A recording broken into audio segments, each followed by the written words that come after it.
Welcome, everybody. Welcome to the Unapologetically Black Male and Christian podcast. I am your host, Rev Kelley. We are in for a treat today because today we are talking about a topic that is underserved in church and in the world. It's a taboo topic, and that topic is pornography. And today my guest is a filmmaker, Mr. Peter Mcniel, an actress, model, and singer, Ashley Forrester. So if you could you please share this video, all of my watchers on IG, wherever you're watching, Facebook, YouTube, could you please share this video because you are in for a powerful discussion. And so what I would like to do first is I would like to introduce my guest.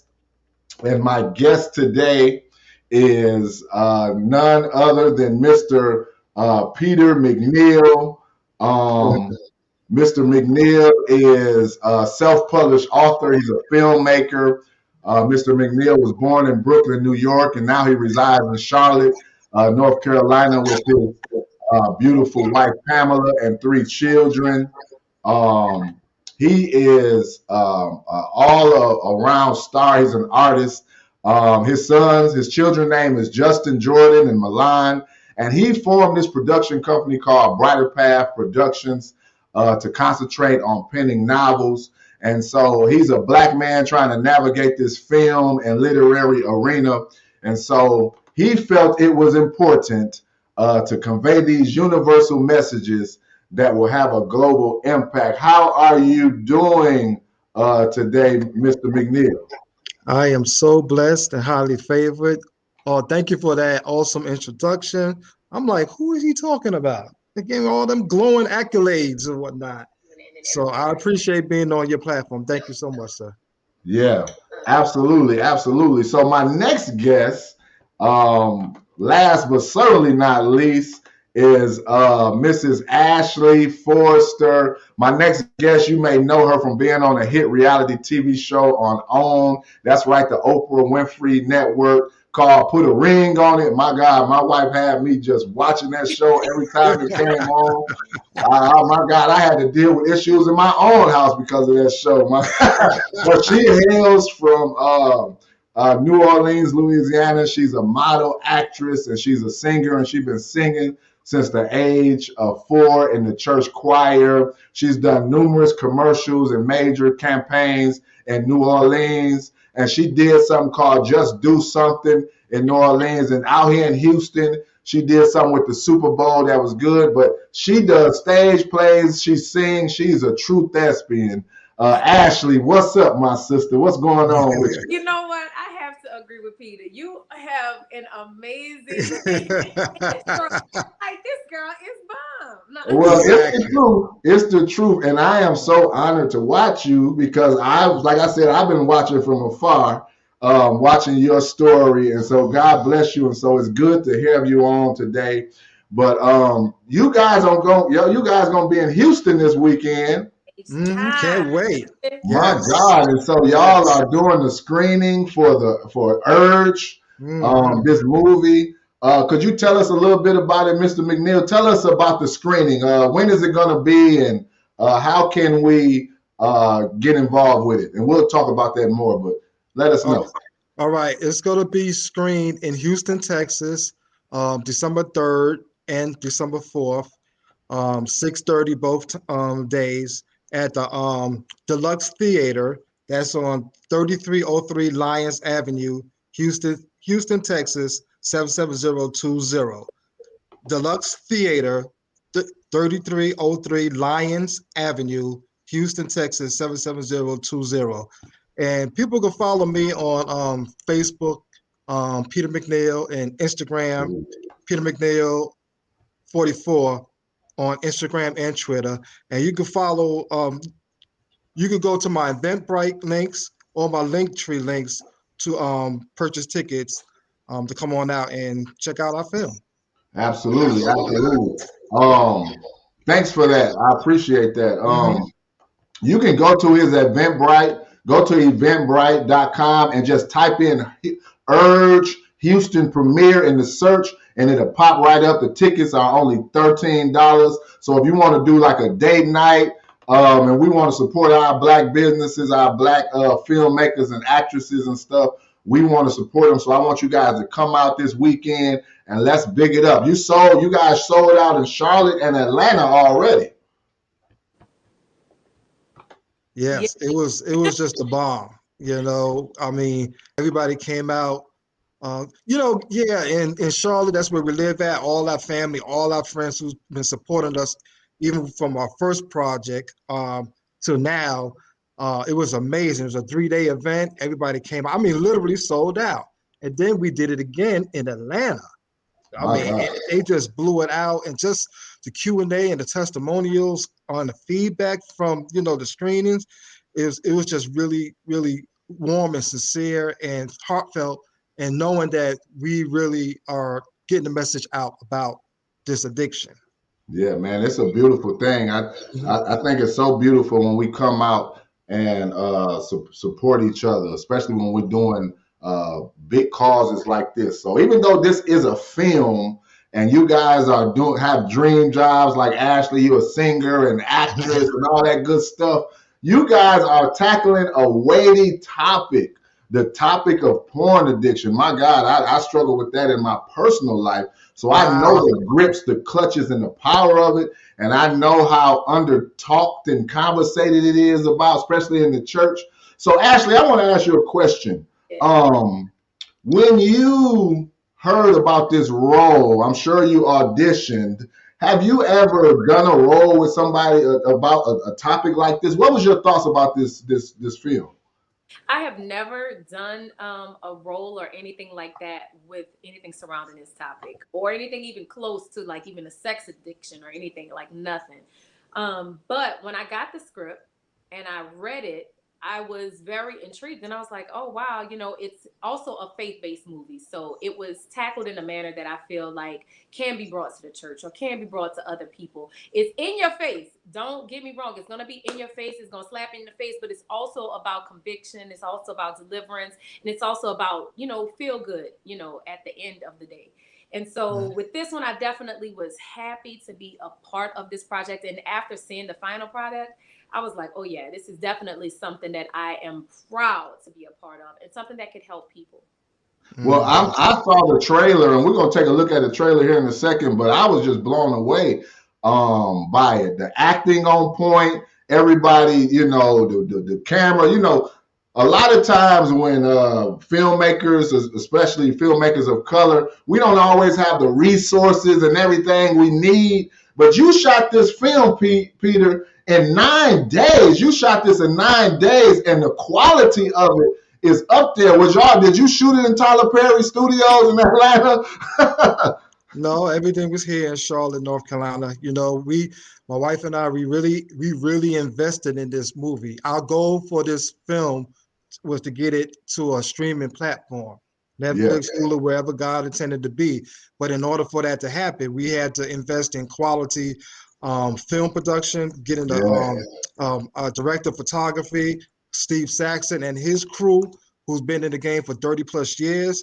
We had to hire a casting director, LaQuanda Plant, who auditioned, and we got our beautiful and talented cast, and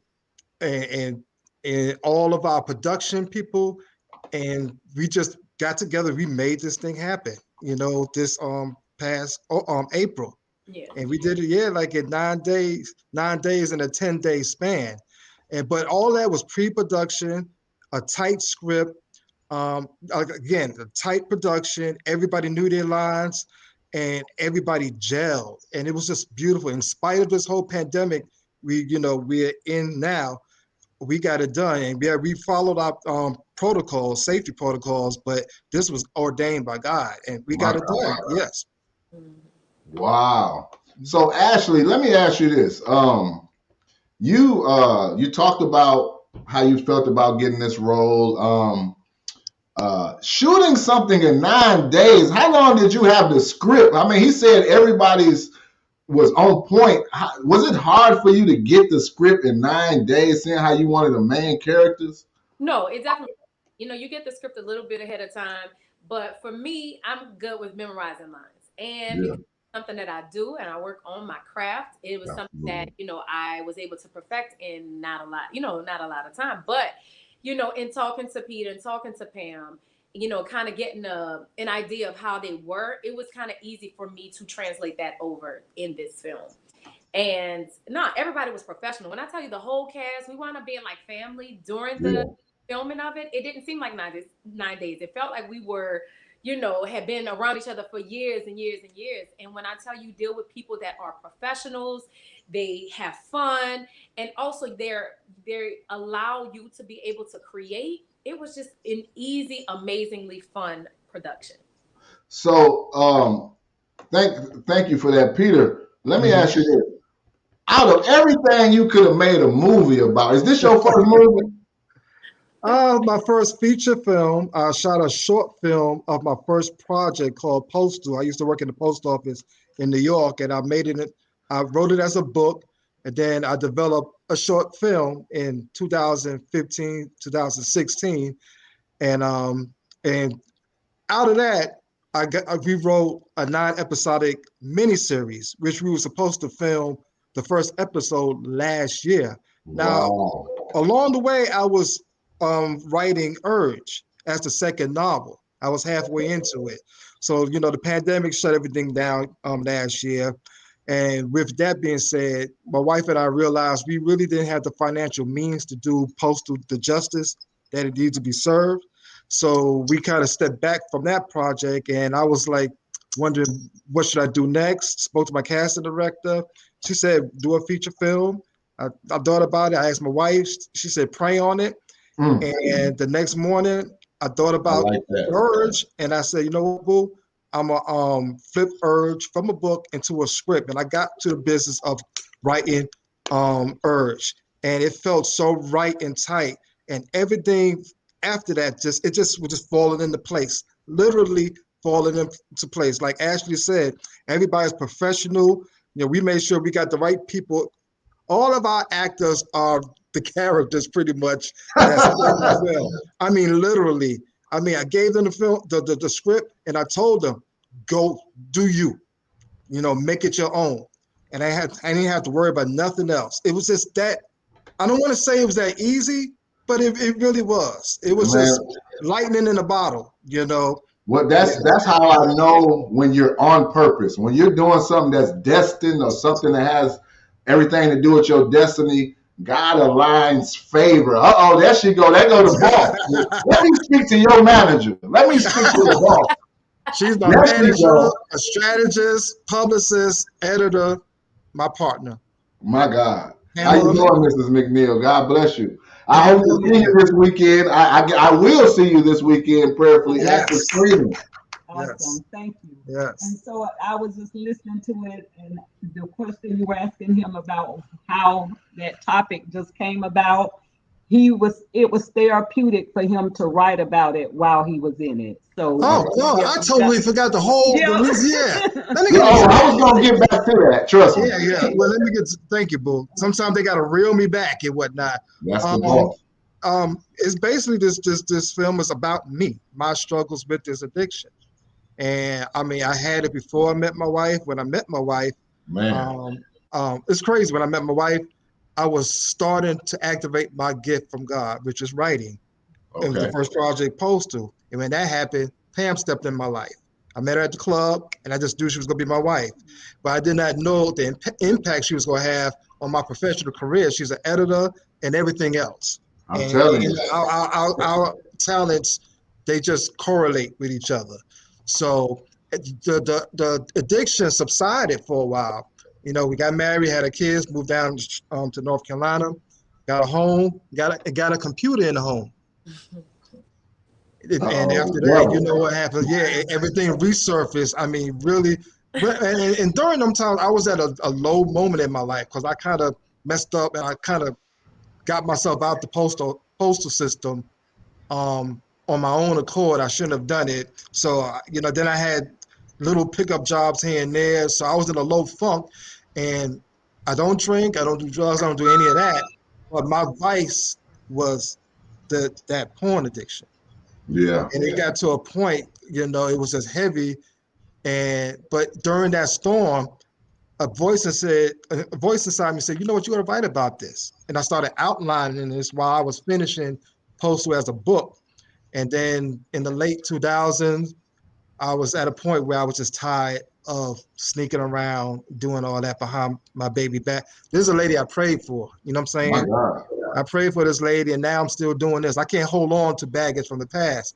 And I really had to go deep within, talk to God. You know, we talk to God every day, you know, oh, I won't do it again, this and that. But this time I was ready to like let it go because my blessings was not going to come like I wanted to if I continue going down this path.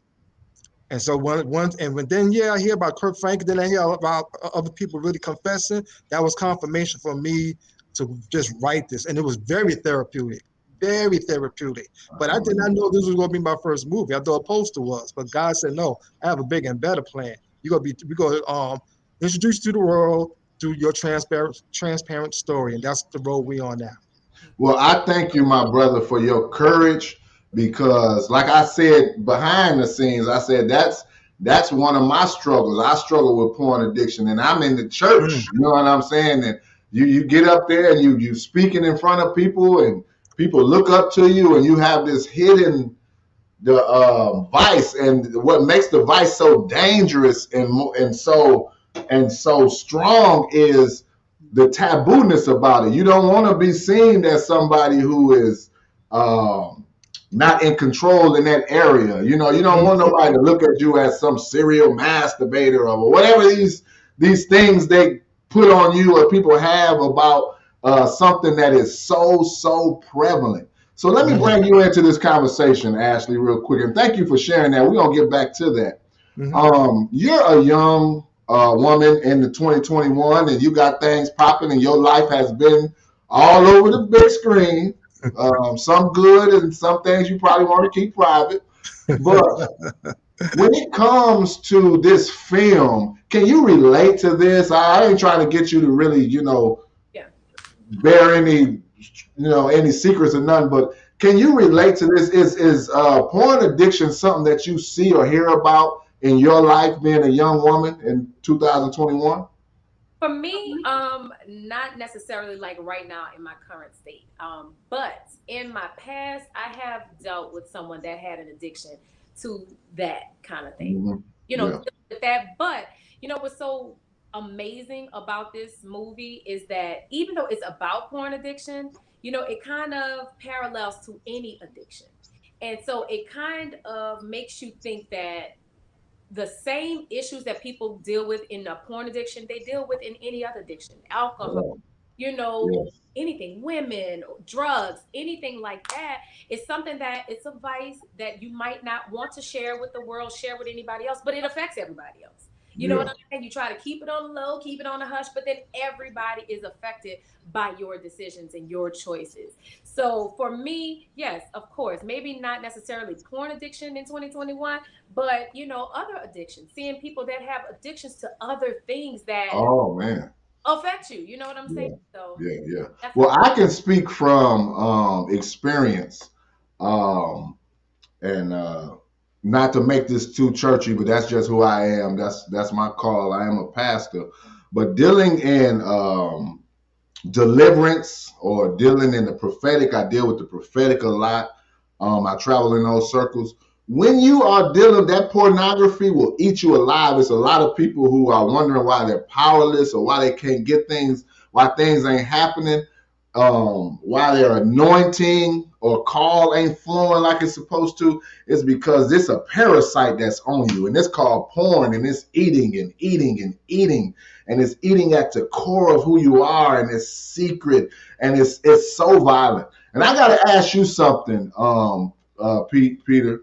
Um, and I thank God that your wife is right there, because she is a source of strength, and she's letting you know that it's okay to talk about this, even though you wrote a book about it. But could you share with me and some of the viewers, how bad did it get? Like, give us some insight into a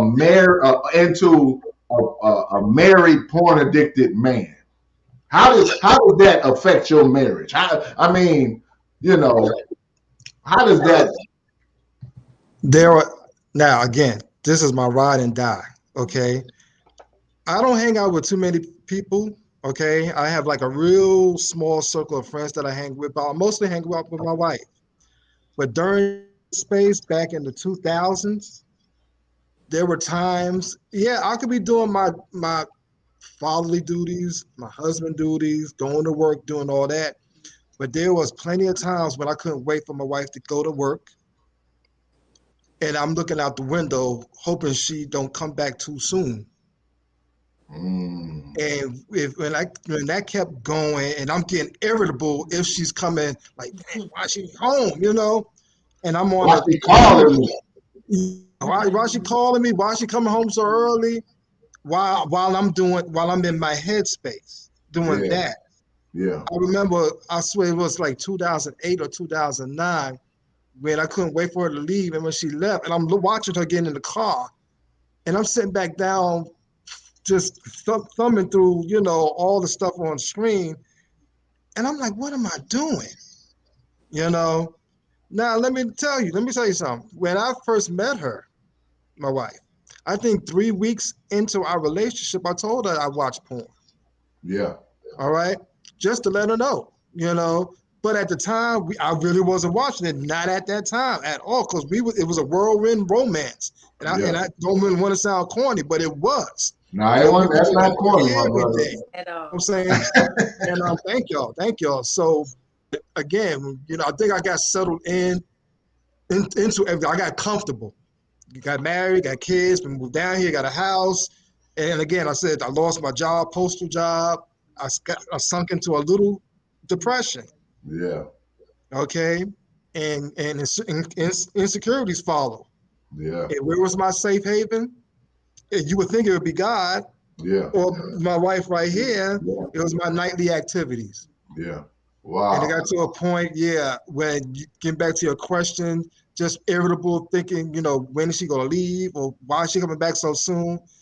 And I was like, and we going to church, and she put me on a pedestal. I got a good wife, this and that. I mean, I got a good husband, this and that. And I'm sitting there like, man. And she didn't know the level of the extent of this Yeah. addiction They never do. No. until she read the script last year.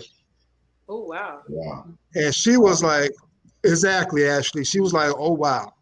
Yeah. Yeah. And we had a conversation. I said, I hid it so well from her. Yeah, I mean, you can't hide everything, not for the damn near 8, 15, 20, whatever. Right. Right. Right. Right. Yeah. So yeah, it got to a point. Yeah, when it was started, when I thought she was interfering in my activities, that's when I knew it was bad. That's the I'm selfishness wasting a of lot of time. I'm like you said earlier. Why not things are not popping? When I started that first project, Postal, that Postal project went through so many manifestations.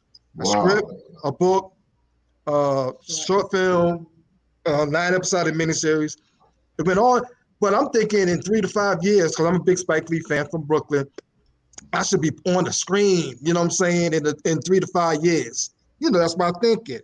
But nah, it went through all that. I'm doing this, and people probably would have just gave up or moved on to the next subject matter, whatever. And I'm like, why is this not popular? Why? Because I wasn't ready. God knew I wasn't ready. Listen, man. Listen, my one of my spiritual mentors, he says something. He says God does not waste his suffering on his children, which means everything that you've been through, the sum total of all the addiction, the pains, the ups and downs, God did not create you for you. He did not create me for me. And so all the things that you went through with the strip and battling the secret addiction brought you to this point where you are sharing this powerful story with men and women all across the globe, because I'm looking at the stats. It's just not a man disease. This is not a man issue. It's women. It's women. The numbers, as a matter of fact, the numbers of the women addicted to porn are skyrocketing higher than men. Yeah, that's something, and that's real. Yeah. So let me ask you this, Ashley.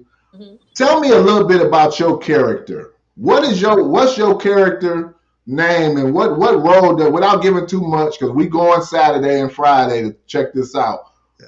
Give me a little insight into your character. What you think about her? Cadina is, I think, a reflection of a lot of wives, newlywed wives. You come in thinking, oh, it's just gonna be peaches and cream and type of thing. But Cadina is also, she is a ride or die.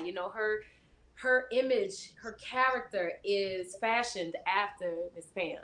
And so she just wants to be the best that she could be. She also feels a need to, bring God into the relationship, and make sure that her house is a Christian household. You know what I'm saying? And she feels a disconnect from her husband, but she's also going to be there for him. She's very supportive. She's very whatever. But as all women do, we get fed up at some point. When a woman's fed up. Hey, you're going to see it too. I'm telling you. So it's just, Cadina is an amazing character. And like I said, she just wants what every woman would want, just to be a happy family. Wow. So your character, you're married to the person that's going through the addiction? Yes. Oh my God. So exactly. My husband, can you imagine that? No, let me stop. I know. That's the thing. That is the powerful thing about this addiction. It has nothing to do with how good your spouse is, how beautiful she is. It has nothing to do with your economic status. It has nothing to do with anything. It has everything to do with this stronghold that's over you. And one thing that stood out to me, Peter, when you spoke about your wife not understanding the magnitude of the addiction, well, you had at least 10 years plus before you met her of mastering how to hide your addiction. My God, I'm getting ready to graduate. I'm about to graduate graduate school in a few days here, and it takes 8 years of study to be a doctor. Yeah. So you got a doctor's degree in hiding porn and minimizing it. So you can speak to it. My God, this is your thesis. This movie, that book, this is your thesis of how I overcame porn addiction. So before I ask you another few quick questions, let's play the trailer so that our viewers can watch it, and we'll come back and we'll continue this conversation. You didn't see Eartha Kitt's legs and Boomerang? No. You know what? Mention Eartha Kitt's name one more time, and I'm gonna choke the mess out of you. We could not have asked for a better day. Beautiful weather, beautiful ceremony, beautiful wife. I'm really digging this role-playing thing you're doing. I commend you.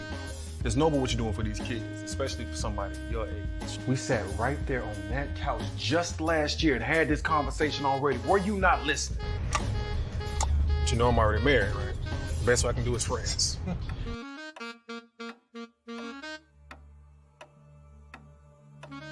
When you gonna start coming back to church, then? I was just there Easter Sunday. You don't remember? You acting like this is all brand new to you. My name is James Richards.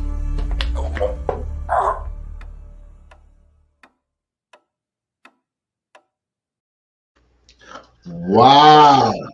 Talk about a cliffhanger. I love it. I love it. I'm so interested in this movie because this is something that so many men I know go through this. So many women I know go through this secretly. It is a very violent and powerful addiction. And so I just want to ask you one question, Peter, and I think it will be helpful. What are some of the things that you did to overcome porn addiction? If you can just give us that's a great question. You know, I didn't go seek therapy. Okay. I guess it was self-therapeutic writing. And at the time when I said I got to give this up, it was at the time that I was about to, or we was about to self-publish our first book, Postal. So I just threw all my energy and focus on that. So we talk about 2009, 2010, getting everything ready. It wasn't cold turkey. All right, it wasn't cold turkey. And you know what? I was at a point, like I tell people, I was really sick and tired. You know, where if you watch porn, you have my go-to females. You know, if they're not doing it, if the other girls, I got my go-tos that will do it for me. Even my go-tos wasn't doing it anymore. Do you understand what I'm saying? Yeah. They wasn't doing it anymore. I'm just sitting there, just looking at it. I'm like, it's as if God. It's like God took the taste of it out of your mouth. Like. Yes. That quick fix wasn't helping anymore. Or wasn't fixing anything. That's when I knew something had to be done. So I just really said, I'm not going to do it. It was baby steps at first, and then it grew larger when I said, you know what, I'm staying away from this. I got to. So let me ask you this. Yes. Let me ask you this, not to cut you off. So obviously temptation still arises and stuff. What do you have any safeguards or any type of defense mechanisms in place just in case you get an urge to watch porn or to go into that life? I know they got all different types of technologies that'll block your phone, porn blockers and stuff like that. What do you do if a temptation arises? How do you handle that? It's a great question. That is gone. That addiction is gone. Yeah. My wife could leave here, whatever. I'm good. There's no temptation for me searching or scrolling. Right. You know, we got all these devices, you know, our phones, this laptop here, you know, our TV. I don't even think about that. If anything, I just sit back and marvel. I thank God that I'm out from it. Yeah. And we really reflect. You know, when every time we watch the film, whether it's by ourselves or in front of an audience, and I said, that used to be me. But that ain't me anymore. Well, praise God. That's a testimony, man. Yes, it really is. That's a very powerful testimony. I'm telling you, I know men who are in control of large ministries. I know people who are over other people, CEOs and people like that who struggle with that. They can control everything else. They can control multi-million-dollar portfolios. They can control art management of artists, all different types of stuff, but they can't control that one little thing. That one little thing. Like I said, God didn't create you for you, and He created you to create this film to help those of us who are struggling privately with this powerful, powerful stronghold. So, Ashley, I want to ask you a quick question, and then I want to play a quick game that'll conclude today's conversation. So, Ashley, you are an amazing singer, actress, model. What is your dream role? This is a role of a lifetime. This role allows you to show your width and your depth as an actress and show your range. You probably got the ugly cry. The ugly cry. You're gonna have to come see to see if I got the ugly cry. Okay. Exactly. Yes. Because it's some people probably betting whether you can get ugly or not, but that's a whole nother thing. But anyways, what is your dream role? Like if you could, and maybe you haven't thought about it, but if you could pick a role that's tailor-made for you, what would that be? It ain't got to be a historical figure. It could just be a role or anything. Yeah. I always clown around a lot because a lot of people tell me I look like Rosie Perez. Wow. So I used to always say, I want to be able to play her, or be with her. So that's one of my dream roles, is to actually be able to play her. I'm on Duolingo now trying to learn Spanish, so don't tell me nothing. But really, I thank God for every role that I get. Like when I really think it's not one role in particular, like I'm like, oh, if I get this, I want to do it all. No lie. I want to be able to do voice animations for cartoons. I want to be able to do something that's totally outside of what people see. I get, a lot of attention from my agents and stuff like that. They want me to be a wife, or they want to be a girlfriend. You look wholesome, which I'm thank God for that. You know what I'm saying? But I want to do something that gets me out of my box. I want to play somebody crazy. I want to play, I want to be an assassin. I want to do all of that kind of stuff. I don't want to just be in one box. I want to be able to use every gift that God has blessed me with. Amen. And so to give me, I want to use every bit of it. I don't want to have a drop of my gifts in me when it's time for me to go. My God, I love that attitude. I don't want to have a drop left of my gift in me. Well, listen, the sky is the limit for you, young woman. You are extremely talented, and as long as you keep hammering at it, keep hustling, keep getting on your grind, you're gonna be there. When the smoke clears, you're gonna be there. I believe it. You know what I'm saying? I really do believe it. So listen, I want to play a quick little game. I'm gonna put some of the cast up, and so I want you guys to kind of, if you want to, you can kind of let us know something personal about the people, or you can let us know something about the character. But give us some insight into the rest of the cast, since they're not able to get on today. So let's look at it. Let's look at these casts. So remember, I want to remind everybody to go out to watch Urge. And that's in Houston and the surrounding areas. I want you to go to the Eventbrite. Go to eventbrite.com. I want you to search Urge Houston premiere. It's going to pop up. The premiere is this weekend, Friday the 3rd and Saturday the 4th at 6:30 p.m. It's only $13.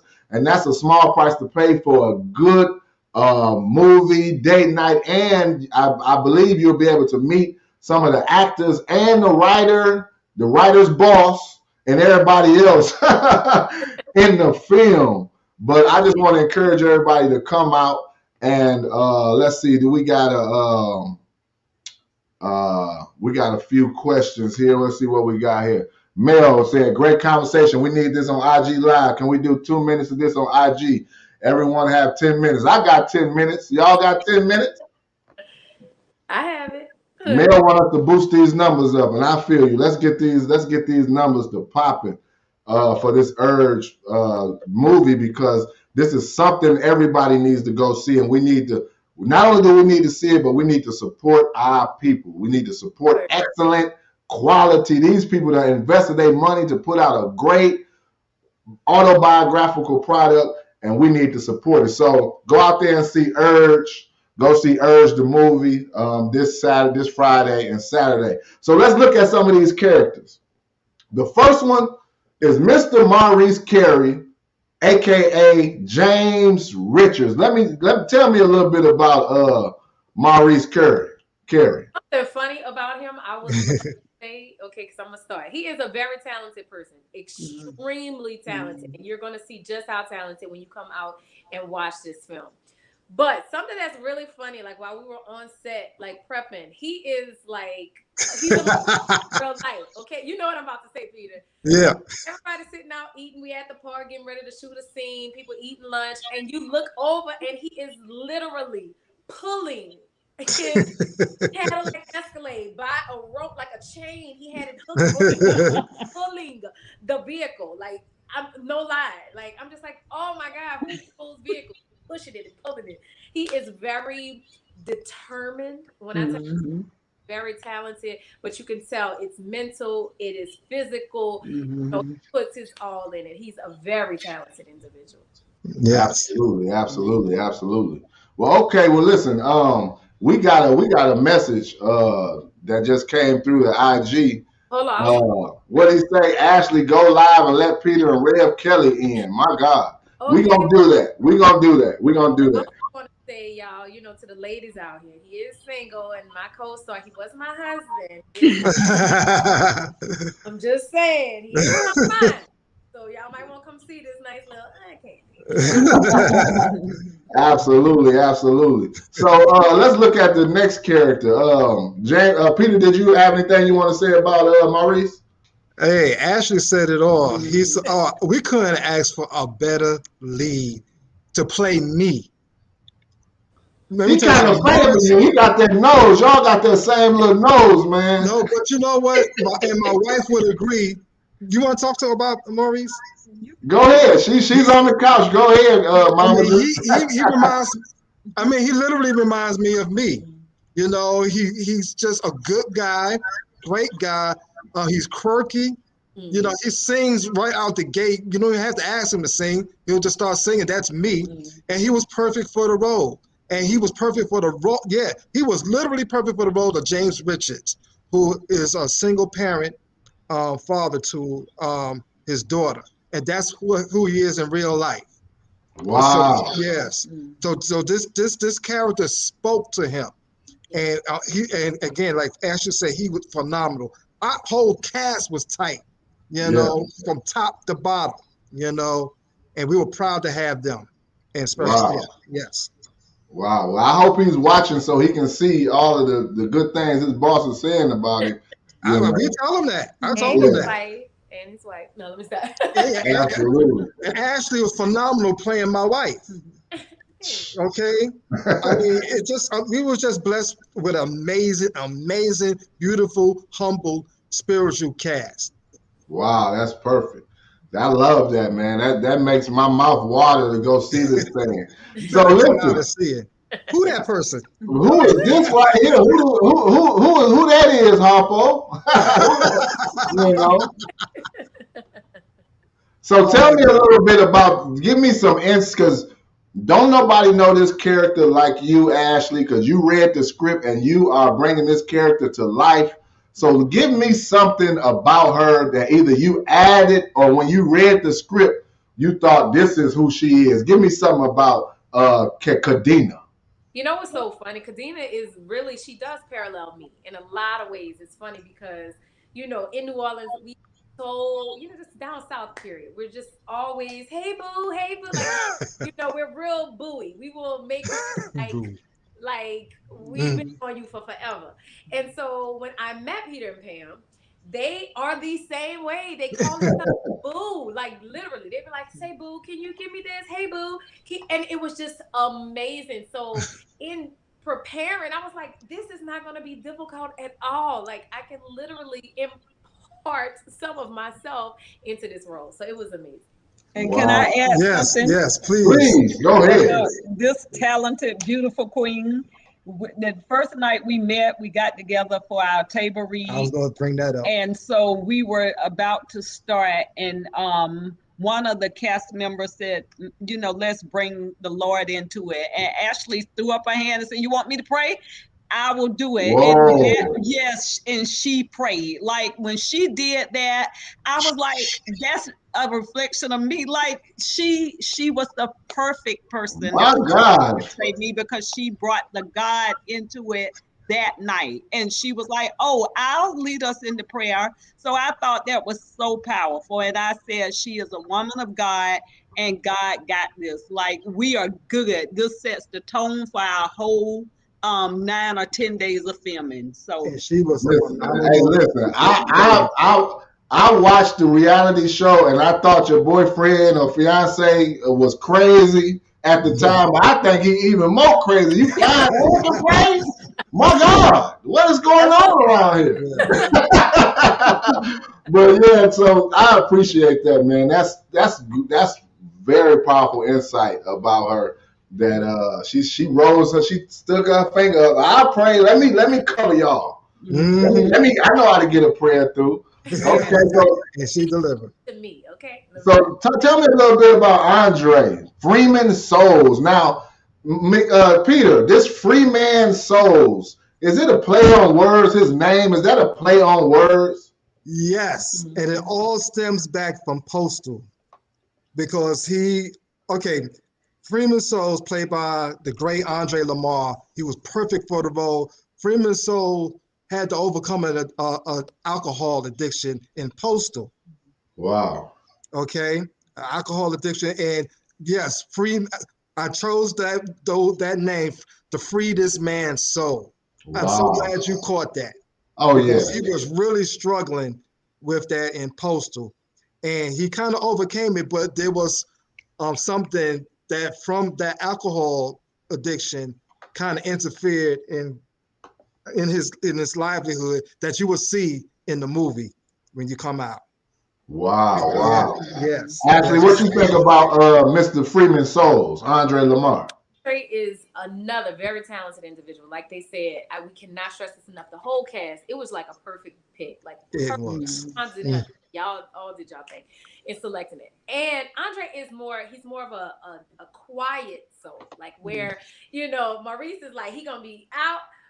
He's very quiet, but he's very professional. He's very talented. And when he came, he brought it. He brought it every single time. It was an absolute pleasure. It's like some people you feel like you've known them forever, and they have beautiful souls. He really does have an amazing soul. He does. Wow. Super sweet. Wow. Yep. Okay, well, I'm already interested. The next person we got, Mr. Sexy Man. Look, why you got to put his hoodie on like that? Louis Jr. as Luis Rodriguez. Tell me about this fella. Who wants to go? Who wants to start with Lou? Lou, he is He is one of the comedy relief characters in this film. And it's so crazy because his role, it's like he be so serious, but he just brings this character to life. You are going to be laughing, and he's going to be stone cold serious. Like, it is just really hilarious. He is an amazing soul as well. Very talented. When I tell you everybody came, and because it was able to be done in 9 days, you could tell everybody was on this stuff. He was another one. That was just amazing. And all these characters come from Postal, all right? And somewhere they evolved into where they are now in the film. He was a postal worker, but he had hopes and dreams of becoming a rap superstar. Eventually, him and his partner did, but he got the big head, and it will show. It will show in Urge. And he brought it. He brought the comedy relief without even trying to. Yeah. Do you hear me? Yes. He brought the comedy relief without even trying to. Amazing guy, amazing. Like you said, the cast was amazing. Wow. I'm interested. So who is this guy right here? Miles Cleveland, Emmanuel DeBest. Is this another DeBest? Is this another play on words? Yeah. Yes. What make him the best out of everybody? What make him the best? He's the best. He came in again from Postal, cocky, young man, young blood, but he matured over time. And Him and Lou became rap partners. Okay. Then now they were successful independently, but things started happening. Is some friction is happening between them two, and you got to come and see why. Yes, you have to. And this was his first. Oh, I was about to say that. Yeah. First, I'm sorry. Go ahead, Ashley. I'll let you say it. This is his first feature film, and you wouldn't even know it. That's how amazing he is. Mm-hmm. That was his first thing. Period. Like he was. Period. Yeah. So period. I mean, he slayed it. He put his heart in. He put his heart and everything in. Yes. Yeah, see, that's that hunger, that fire, you know, that hunger, that's contagious. You know, my first anything, you know what I'm saying? You believed in me, I'm gonna give you my all. I love that. So Ashley, let me ask you this about young Miles. Who is your character in relation to Emmanuel? Well, I'm James's wife. So James is with the rappers. He's friends with Miles. He's friends with Papa Louie. He's friends with them. And okay. I am his child's godmother. So okay. Stepmother.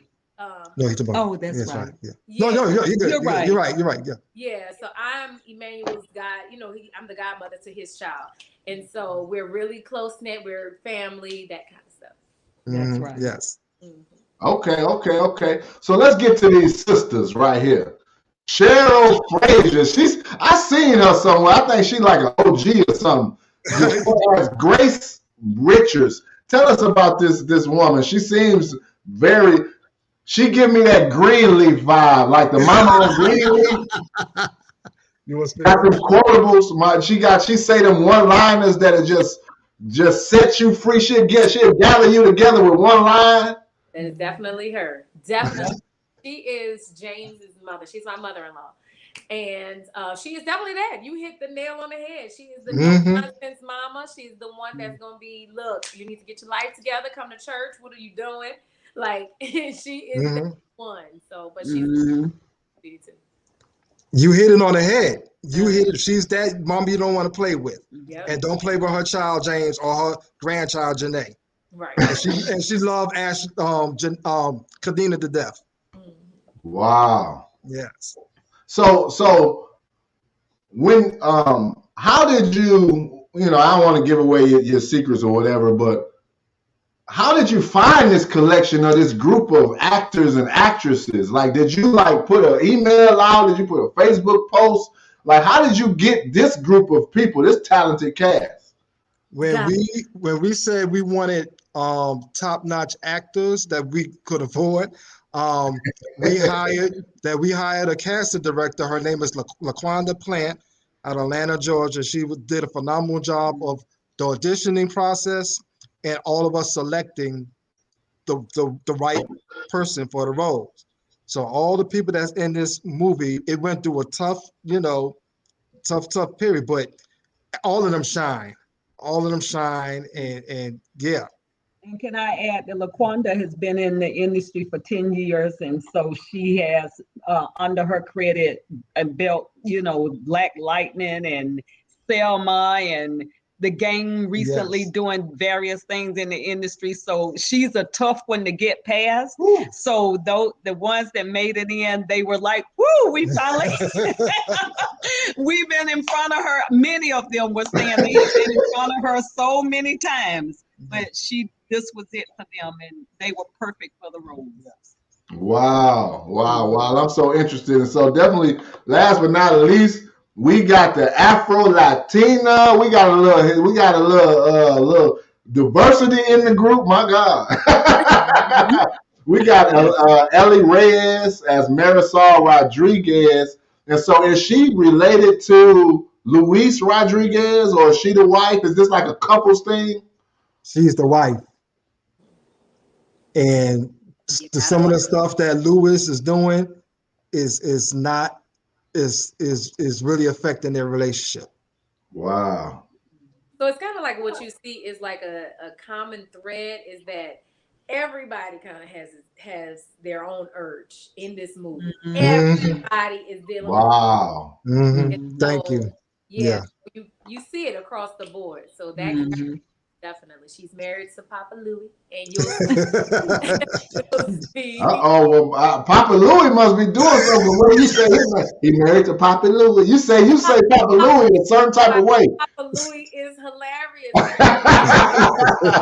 Okay. And I just want. Is that it for the cast? Yeah, that's the main. Those are the main groups that I have. We have one more. Her name is Danielle Laroche. She plays the role of Divine Souls, who is Freeman's younger sister, and she's very church going, and she's very mouthy, but she loves the Lord and will pray for you in a hot minute, and she might curse you out in the next. Right, there she go. There you go. And oh my God, when we say prayer warriors, we had Ashley and we had Danielle. Wow. Good God Almighty. The powerful prayers that came from these ladies, we was like, thank you, God. Yeah. Thank you, it's so God. funny. He's so right.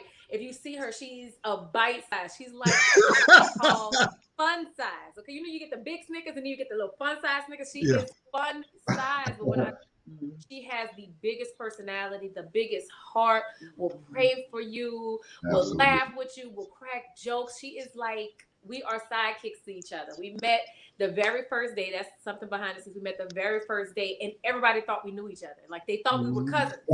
That was my first time ever meeting her. She has the most contagious soul that you would in anybody in your life. And you see her, she's so little, but she's just so big. Like, she's 10 foot tall. No lie. She is 10 foot tall in real life. And she got a big laugh too. I love it. But I just want to interject everything. Okay, this film, it focuses on the main topic, which is, the struggles of this man's addiction, but it also speaks on his friends who admire and look up to him and go to him for advice, and they don't even know what he's going through. But he's well respected with his friends and everything. About me now. Okay, they come to him asking him stuff, advice, blah blah blah, and not knowing what he's going through. So he's surrounded by some good friends that he grew up with, and the film, it also speaks on, again, the wife, okay, and how she's, even though she's really upset because this addiction is putting a wedge in the relationship, she's there for her husband through thick and thin, and even encourage him to do stuff about it, to so he could get rid of that monkey off his back to become the man God destined him to become. So she's right there with him, thick and thin. This film is, it got light humor, it got some little suspense, some sci-fi, it got all the elements in there to make it, a real good solid film. Highly entertaining. Yeah, you get a little bit of everything. Like he said, drama, comic, you get everything. You're gonna cry, you're gonna laugh, it's just every feel, you're gonna feel everything. And surprise turns and outcomes is So come out. I'm excited. Absolutely. I am so excited about this film, and I am so glad that I was blessed with this opportunity to have this discussion with you guys, man. You just don't know how much this is helping me. And so we're going to be there. We're going to try to get as many people out to support you as possible. I really like what you're doing. I like the fact that it's your story, and it's truth. It's power in your story. You know what I'm saying? And so, or glory in your story, or however they want to say it. But I just want to encourage everybody out there, if you're watching, could you please, and you're interested in going to the Deluxe Theater, if you're watching this, the information is on the post, the address, the link to get tickets. But you can go to eventbrite.com, and I want you to search Urge Houston Premiere. It ain't got to be one word. You can just Urge space Houston Premiere, and it'll pop up right there. You can get your tickets. The tickets are only $13. They're premiering Friday and Saturday. So if you want to do a date night, you and your lady or your significant other, if your church or anybody want to come out and have a good time and support these wonderful people, by all means, please do. We're going to be out there. I'm going to talk about this at my church for Bible study this Wednesday. I'm going to try to get as many people to come as possible, at least talk about it. But I am so encouraged by this, Mr. Mcniel and Mrs. Forrester. So listen, let me see. We got a couple comments. Let's see. There go my boss. This is going to be great. My God, there go my boss right there. Hey, wifey. Yeah. So, but, before we go, I'm gonna play the trailer one more again. I'm gonna play the trailer one more again. But before we go, I definitely want to just say a few quick little housekeeping things. I just want to let everybody know that I am a pastor. My full-time gig is I'm a pastor of Hope, Peace, and Outreach Church, and we are a philanthropic organization. All we do, we don't want to just have church, we want to be the church. And so this summer, we did a book drive for this elementary school called Finewood Elementary right here in Houston, Texas. It's a school that's in an impoverished, it's placed in the heart of one of the Houston's underserved and impoverished communities.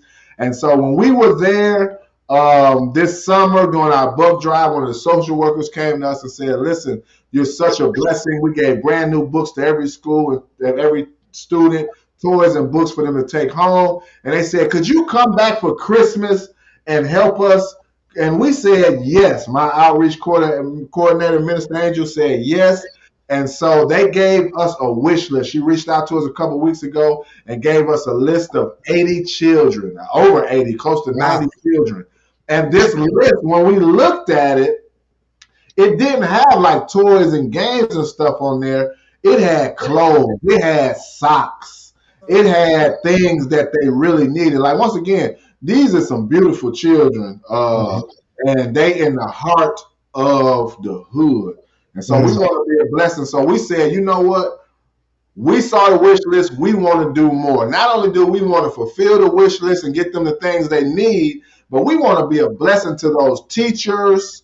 We want to bless them, the administrators, the principals. And then on top of that, because we think big at Hope, Peace, and Outreach Church, we want to give them the much needed supplies that they need so our kids can be comfortable and they can learn in a healthy environment. So if you would you please go to www.hopehoustonchurch.com, and if you would like to give in any type of way, please give any dollar amount. All of it is going towards Finewood Elementary. And then the last thing I definitely wanted to say is, this Sunday, I'm bringing a message. I'm back. My God, I've been out for the last 2 weeks. I'm ready to be back. I buried my grandmother and the matriarch of our family, Ethel May Kelley Gillespie. Tuesday, we had Thanksgiving. Thursday, all this was in Michigan. I couldn't be back at my church. But while I was there, we still fed several people for Thanksgiving. We gave them enough food, each family, several families, we gave them enough food for them and for them to invite friends and family over to eat. But I'm letting y'all know I'm back, my God, and I'm back and I'm better than ever. And I got a very special biblical word for you to let you know that you indeed is back and better than ever. My God, the same resurrection power that's in Jesus is the same resurrection power that is in you and me. And he came back with a vengeance, and you can too. And so I just want to say thank you to the Mcniels, Ashley Forrester, for this beautiful conversation. And hopefully, if you guys got time, we're going to go ahead and continue this for a few minutes on IG. What you think about that? We cool. All right, cool. That's what we're going to do. So those of you who are watching, we're going to continue this. We're going to do a quick pop-up session, just a few minutes, because I know Ashley got stuff to do. And just so you guys can understand what these people got going on in Houston, Texas. But without further ado, God bless everybody. Is there anything you guys would like to say? I want to say we would give a donation for the kids. I'm a teacher, so you know the children, they're speaking to my heart. So we'll Absolutely. make sure we make a donation to the your organization. Absolutely. Please do. And it will be greatly appreciated. And Yes. we are a new church. We good ground and fresh ground. So you will be blessed by it. And you're going to bless lots and lots of kids. We adopted the Absolutely. whole school. So thank you, Mr. and Mrs. McNeil. And thank you, Absolutely. Ashley Forrester. Once again, I'm getting ready to play this Urge trailer. And after that, we going to IG. Holla. You didn't see Eartha Kitt's legs and boomerang? No. You know what? Mention Eartha Kitt's name one more time, and I'm gonna choke the mess out of you. We could not have asked for a better day. Beautiful weather, beautiful ceremony, beautiful wife. I'm really digging this role-playing thing you're doing. I commend you. It's noble what you're doing for these kids, especially for somebody your age. We sat right there on that couch just last year and had this conversation already. Were you not listening? But you know I'm already married, right? The best I can do is friends.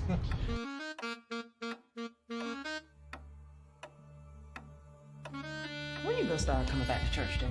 I was just there Easter Sunday. You don't remember? You acting like this is all brand new to you. My name is James Richards.